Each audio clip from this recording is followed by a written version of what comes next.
చిన్నశంకరంపేట మండలం శాలిపేట గ్రామంలో ఉపాధి హామీ పథకంలో నాటిన చెట్లను నరకడంతో మండల మాజీ వైస్ ఎంపీపీ సత్యనారాయణ గౌడ్ అటవీశాఖ అధికారులకు ఫిర్యాదు చేశారు. స్పందించిన అధికారులు నరికిన చెట్ల మొదళ్లను కొలతలు కొలిచి చెట్లు ఎక్కడ విక్రయించారు, ఎన్ని చెట్లు నరికివేయడం జరిగిందని ఉన్నత అధికారుల ఆదేశాలతో బీడ్ అధికారులు ప్రశాంత్ ఝాన్సీలు మొత్తం ఎన్ని చెట్లు నరికారు, వాటి స్థితిని కొలతలను వేసి లెక్కించారు.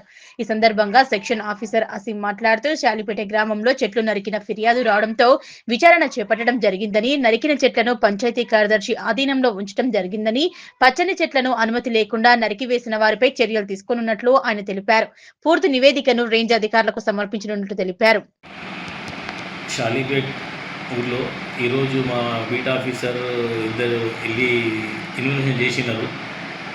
మాకు ఇన్ఫర్మేషన్ వచ్చినుండే శనివారం సాయంత్రం ఇట్లా అడవి మన అవెన్యూ మొక్కలు నరికేసిందని చెప్పేసి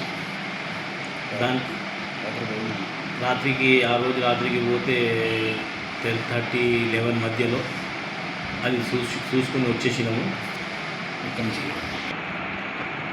అయితే రాత్రి 10:30, 11 గంటల మధ్యలో అక్కడ వెళ్ళి చూసిన తర్వాత ఆ చెట్లను ఆ కల్పను స్వాధీనం చేసుకొని విలేజ్ సెక్రటరీ గారికి హ్యాండ్ ఓవర్ చేయడం జరిగింది. ఆయన సేఫ్గా తెచ్చి వచ్చేసినాము. ఈరోజు మార్నింగ్ పోయి దాన్ని ఒక మెజర్మెంట్స్ దాన్ని ఒక కొలతలు తీసుకున్నాము. తీసుకున్న తర్వాత అది రిపోర్ట్ తయారు చేసేసి ఫారో రామన్పేట గారికి మేము సబ్మిట్ చేస్తాం.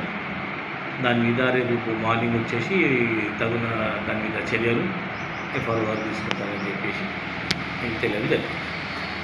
Okay right.